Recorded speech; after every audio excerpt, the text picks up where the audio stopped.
seni öz canına emanet eləmişəm. Qara saçlarına baxmısan məni, səndən Allaha şikayət eləmişəm.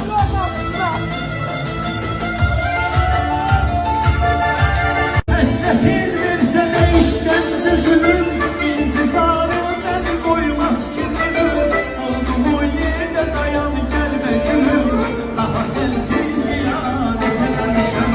Mən açılışda həyanət eləmişəm, sənə öz canına emanet eləmişəm.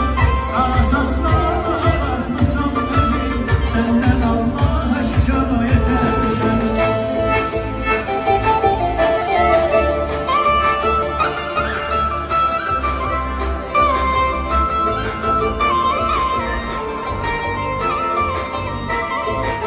Eşkın kalbimde olur bensiz kimi, ben üzümde soluyam deniz gibi.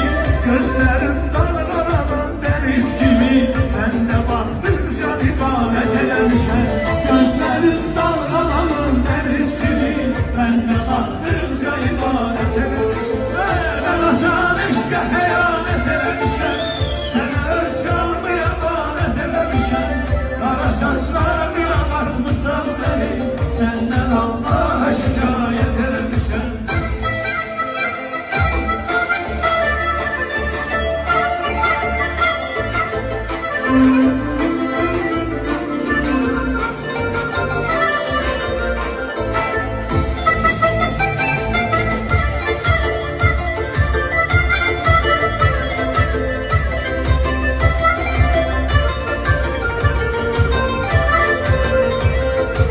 Gönlüme yazmamışam, ne yazmışam, çöpeli hüküdene cümle yazmışam.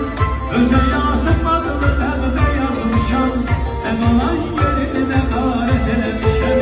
Gönlüme yazmamışam, ne yazmışam, çöpeli hüküdene cümle yazmışam.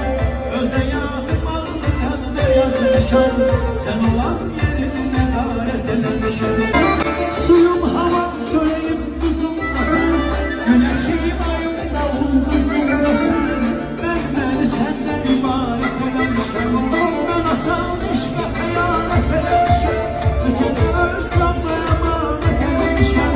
Qara saçlarına baxmısan məni, səndən Allaha şikayət eləmişəm.